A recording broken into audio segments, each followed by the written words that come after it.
Agana maaso ne program sumula amachyago olunaku olwaleero yonna gy'osinzira okuba nga ate otulaba tukwebaza okubeera nga ate otwegasseeko tuyingiddewo ate n'olutambula mawulire agava ku ba-celebrities bo ab'enjawulo. Tugetandike ne Bebe Cool wamu ne Eddie Kenzo. Bebe Cool yavuddeyoko n'ayogera ku ngeri Eddie Kenzo gy'akolamu ebintu bye. Kubya copyright ebyokubeera nti appearance ku Bebe Cool list kale ngagezako okwogera ku bunafu obwa Eddie Kenzo sofa bwalaba nti bwayina mu industry ya music yenga ye era ne Eddie Kenzo n'avaayo n'amwanukula mu mbeera gye yamwanukuliddemu naye waliwo ekintu ekiri mu kugenda nga kikulamu mpola mpola.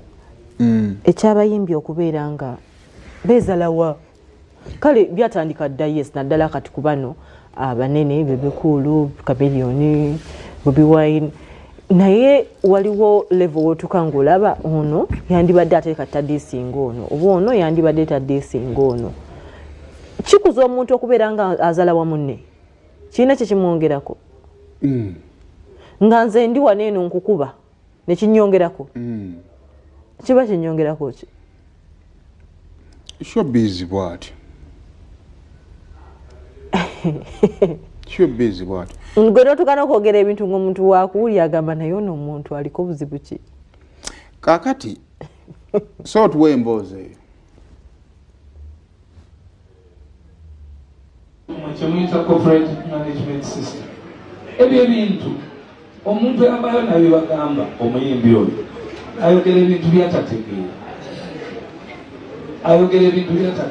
Are you saying nti buli wajja kubanga ekintu kye bayita copyright management system tikiriyo mu nsi. We are amending the copyright law and amending the copyright law bwe tukimala ojja amendinga tugamba twali eggulu. We discuss those issues in Guru.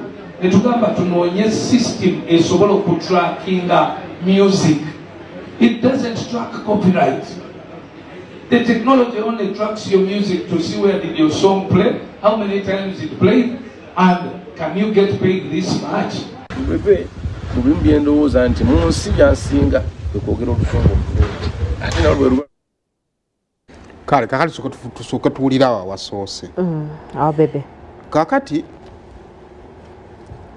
abayimbi bukyanga batandika okuteetera ne gavumenti kusanga ya copyright okuteetera ne gavumenti oba okubeera mu nkolagana ne gavumenti ekintu ekikwatwako kye basobola okuwa ensi eno it should be copyright kubanga ebirala byabwe bya buntu. Either government ekuwaddeyo n'okola kino, either government ebawaddeyo ssente ne ssente za SACCO ziyamba bayimbi baliwo kati tesobola kuyamba bayimbi bajja. So ekintu kyokka omuyimbi yagenda mu gavumenti kyasobola okujja mu gavumenti essaawa zino ne kigasa omuyimbi aliwo n'alijja ye copyright. Era buli muntu yenna eyavangayo okuba challenginga yabachallengingira ku basis ya copyright. Ne tubirabakaawo abayimbi ne bagenda kaawo mu parliament, abayimbi bagenda mu state house wonna wadde nga bajjangayo ebirala naye ekikulu yandibadde nga copyright. Oba okitegeera bulungi ebisinga babijjayo biliyoni 3.4 byonna naye era byonna byasigalanga bonna yayagalanga okwogera otherwise nga bagamba nti byonna mubifunye naye ekisinga obukulu kyemwandibadde mufuna nti ezo ssente zonna nga muzifunye teziyina makulu. Singa mujjayo copyright musobola okwekolera ssente ezammwe ezitagenda kukoma kati. Ontegedde bulungi. Kakati mu nsonga ya federation mu kutandika Bebe Cool ye akulira finance y'ambassador ya enzoba ya kyagikola ki yakyagikulira wadde ate Bebe Cool twalekerawo okuddamu okumulaba ku federation nga takyabeerayo nnyo naye jjukira abayimbi mu time y'okugenda ewa president road block yaabwe yali Bobi Wine. Ojjukira bwe baba wa biliyoni 3 n'avaayo n'agamba abalidde kiruddu nnamba. Kaakati time yatuukanga jjukira ono bw'ayogera abanga abateera embwa z'abantu abalala abantu ffeffeffe tubalye. Kaakati bonna baali balina okusooka beegatte balwanise ono basobole okugenda balye ssente nga teri alina abagambako. Naye jjukira mbadde nkusetingidde n'enkugamba nti bagenda okugenda ewa president ng'ekintu ekisobola okuvaayo ekikwatwako is copyright. None era ekyandimuyambye. Era ono mu bigambo bye byonna yabagambanga ekintu kimu. Oyo gye mugenze tasobola kuba waaki kyemwagala. Tasobola kuba kyemwagala. Sente z'abawa muli ku sente za musolo basirisa ne corporate esobola kukola ki kuvaayo. Ekyamazima time neetuuka bagenda okugenda wa president mu bungi government okutandika okugenda nnyo okutandika okubeera nnyo n'abayimbi focus n'ekyuka nga Dr. Hilderman already yaleeta ebbago erya copyright n'asaba ne leave of parliament okwongera okugenda oddinoonyereza ku government etteeka n'eriwamba. Oba kitegeera bulungi kati bano bonna okugenda okudda mu gundi ya copyright nga Bobi Wine abasindikiriza bagamba mugende ewa Hilderman kubanga etteeka ye yalitandikako dda. Bo tebaagala kugenda wa Hilderman because wogende wa Hilderman automatically obanga atambulira wansi wa Kyagulanyi because Hilderman mbaka wa NUP oyinza okuba oli awo ebiragira awulira byani ya Kyagulanyi. Kakati tutandika okutambula sente zivuddeyo bazitadde mu ssako byonna bibaddewo focus etandise n'okyuka naye tewali kiragwawo kiriwo ku copyright gye twatandikira. Kakati muzimu ku nsisinkano abayimbi ze balimu n'omukulembeze w'eggwanga ekisooka baayogera ku copyright nti copyright omuyimbi oluyimba lw'omuyimbi omuyimbi afuna aganyulwa mu buli 10 ekiva ku luyimba lwe lwakola ki lwabafulumiza. Naye engeri gye kikolebwamu for example saawa zino ekitongole ekyo bakiyita batya Mukama Katonda kinvudde ku mutwe ekisasula abayimbi linnya lyakyo linvudde mu mutwe simanyi lwaki kinvudde mu mutwe. Naye abayimbi beemulugunya oluyimba omwaka Spice Dano yalina oluyimba lwa Sirirejula baamuwa emitwalo 20 UPRS oba ontegeera eno with or without copyright evunaanyizibwa okusasula abayimbi kusinziira ku muziki wabwe gyazanyeemu. Naye kati nkuwadde nti Spice Diana mu mwaka gwe yalina oluyimba lwa Sirirejula baamusasula emitwalo 20 naye nga ne Spice ne waba ayagala kuwakana talina watandikira nti onyimba yange lwazanya wano na wano wadde nga nze naawe tukimanyi nti kituufu oluyimba lwali lwamanyi lwakola ki. Kati eno copyright management system kyeyamba singa ebeera implemented nti mu libala Sirirejula gyazanya afuna sente nga bw'olaba Song Boost omuyimbi ali ku Song Boost asobola omanya oluyimba lwe wa wonna we lukoze eki oluzanyidde oba okitegedde. Kati neeno kyekuyambako naye copyright yennyini batennateekebwa mu ki mu nkola. Kati Eddy Kenzo bw'afuna kino nga amaze ebbanga ddene nga bali ne gavumenti bagenda mu maaso okwogerezeganya bajjeyo bye bajjeyo naye nga ffeeno wabwetu tetulina kye baatuwadde. Bwe yafuna copyright management system yagireeta n'agitwanjulira as an achievement kubanga ye gye twatandikira copyright yali nsonga enkulu. Katono bwe yafuna copyright management system gye yasooka otwanjira nti bannange at least omuyimbi osobola okumanya wa oluyimba lwe lukoze eki we luzanye gavumenti ekkiriza okuteekawo infrastructures okumeka nga kigenda mu maaso okuva oli tuddangamu kufuna update yonna ku ki anti ebigendererwa byakyuka. So kati awo bebekulu yabadde now tuwe Bebe Kenzo nga ddamu butumala okumutunda ennyimba zaffe ne tutuuka mu bantu ne tubeera relevant ekijjanga kyeyogeza nnyonyonyo ate nze abaana be nabakwano bange saagafunamu zantapinga masanyalaze nze nnyina ennyimba bwe nnyingira mu bantu awo ennyimba baziyimba zonna yali mu kwejinga tamanyi oba ayimba luzungu oba luganda otamanyi audience kituufu gyali bwe tumala okumutunda ennyimba zaffe ne tutuuka mu bantu ne tubeera relevant nekijja nga kyeyogeza nnyonyonyo ate nze abaana be nabakwano bange saagala mwogerako bingi omusajja. In fact family ya Bebe Cool musonyiwe niyo musajja wa mwakisibu nze bya Bebe Cool list sibiriiko kubanga that is his opinion era I don't mind okitegeera akirizibwa okunjogerako obutanjogerako that is not a problem. In fact n'abantu abakinyigira nze sikiwawayo they should be mad. That is his opinion and his opinion it is his opinion tekirina wekikwataganira na Uganda na tekirina wekikwataganira na success kuba bwentegeka wano shoninga nti kulowoozaako concert naye n'ateeka wali byalubamu bye nabiki byayogera simanyi naawe kubamu akafaananyi naye ayinza okufuna kwakaba omaye ne Uganda si bulaali kati naawe kubamu akafaananyi na mathematics kati so ebyo bibye and it is okay kitegeera era tekyandiyongeza nakunyiza obuzibu bwe buva kukola ebyo bilisiti nga ye n'abanne abamuwagira okuloga kulowooza mbu eyo lisiti esalirawo eggwanga tekisoboka. Abantu abasalirawo eggwanga bawagiza abayingira mu shows ne basasula omuntu n'afuna ssente. So omuntu asinza okukola ebivulo ebingi n'ayingiza bamumala nti omwaka agufunyemu kubanga abafunyeemu ebintu byomu gyanoonya buli munnayuganda azuuka okufuluma ennyumba kyanoonya ssente. Oyo akoze n'afuna ssente ye muntu basinza okufuna mu mwaka ogwo kubanga babuguzeemu properties n'okwongera otereza obulamu bwe. Kakati kituzzaako obutakkaanya ba big size Bebe Cool ne Kenzo.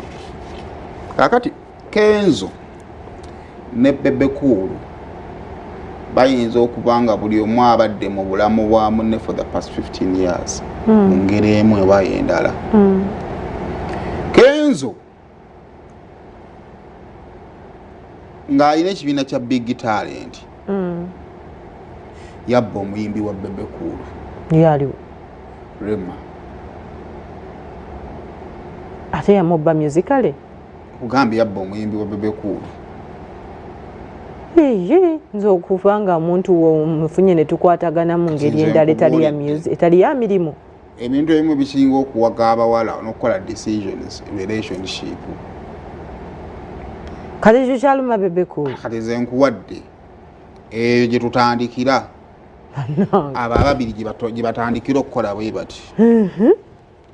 Ono aleese omuyimbi we tageti yalaba Irene namanani namubiru ba Juliana Kanyomozi wembanga ono mulina ajja kutuuka wali enda bayuza ekyo vala Bebe Cool yagamba mu some of his statements ku Rema inawe yatukya n'agamba nti Rema wa amaanyi naye singa yali nange nze nali muteekateeka kubeera nga bayemi bani aba Nigeria obotegera bulungi.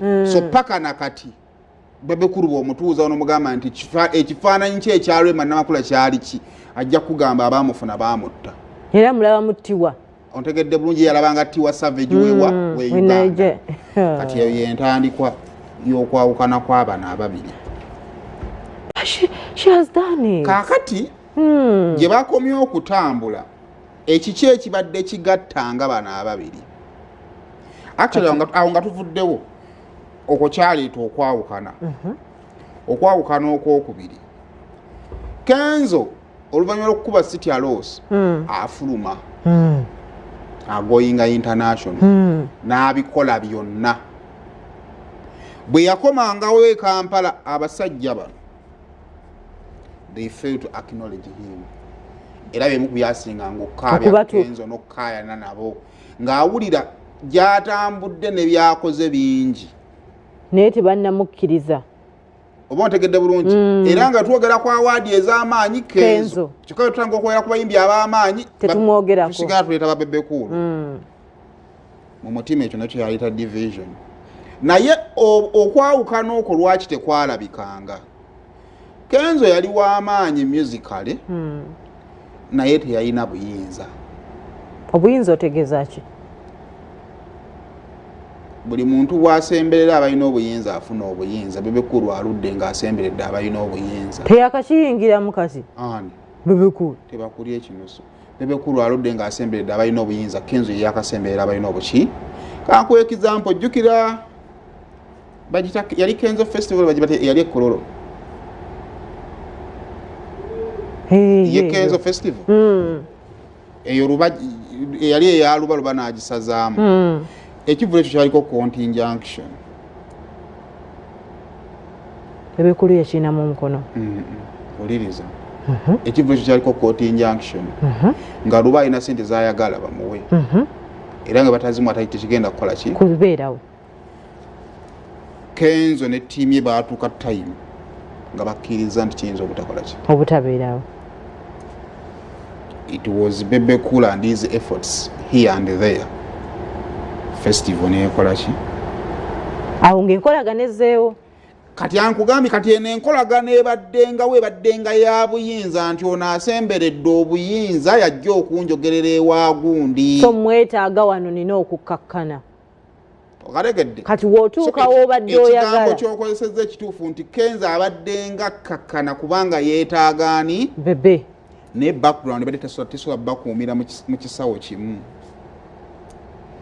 so kati takyakkakkana kuba nti naye yeetuukira oluvannyuma lwa Kenzo okwetooloola afunye obwa president wa federation advisor kakati ngenda ku example agamu ku bantu ambe nali njogera nabo mu biseera nga Kenzo bamugirako microphone mbu president yennyini mbu yakuba essimu n'amubuuza nga sikyakulaba uli wayimba nga nzija Kenzo n'ayiwa siddi nga ebintu bibadde bibeeranga era okuva olusawo ntaddanga mukola ki yasemberera obuki omukulu yasemberera obuyinza kaakati byonna ebiriwo bisobola okuba nga biri manageable naye luli relationship yaabwe omu yaliko okukkiriza nti omusajja oyo asingako wadde alina amatanta naye mwetaaga Kenzo takyalina kyeyeetaaza Bebe Cool kyovula saa zino Kenzo Bebe Cool wa musojja nga naye amuddisa asobola okuvaayo n'amuddisa naye kyenyamiza ate okulaba nti ate basaze babeere mu nnyumba emu ate balwanagana so not until nga buli omu atudde ewuwe nakkiriza nti naawo Kenzo yoono naye ne Bebe Cool yoono abayimbi bonna abali mu NRM balina okukkirizayo ekintu kimu bali mu ntuuyo za Bebe Cool. It has been Bebe Cool n'alemera mu gavumenti eno ne batandika okwakinolejinga nti abayimbi beetaaga okuweebwa ku ssente ne bayita mu ye fakiti endala bwe yajjira ne babawaki kakati it is just a matter of respect. Kenzo Bebe Cool alina okwakinolejinga nti waya kasajja nako kakoze bye kakoze eno jakapooti ya kyefaali yali jakapooti naye nange kubanga Bebe Cool omulaba Kenzo kati saazi mu kalulu kano ali ku byabayimbi oyinza ogamba nti wali ssente ze Bebe Cool alina projects unstoppable ya kalulu esaazi nolo project ya coffee waliwo project egenda mu maaso eya longest rally mulaba live streams ezo abantu babogera ku president Yoweri Museveni is part of that project. So nti omukisa gwalina nti yasobola okuleeta project ne bagifinansinga kitegeeza nti ffenna tusobola okubeerawo kubanga ffenna tulina omukisa okutusobola okuyitawo ne tugenda ne tutasanga wali obuyinza naye ng'obuzibu lwaki bano ababiri banenengana nti omu ekyali kimuleetera okukkakkanira omulala kyavaawo kati ate maybe Bebe Cool awo ye waataategeera nti kuli akasajja kabadde kaŋŋondera kubanga mbadde nyina wenkayisa ne kati keetuukira. That's where the problem comes from. Olunaku olwaleero ku ssaawa 4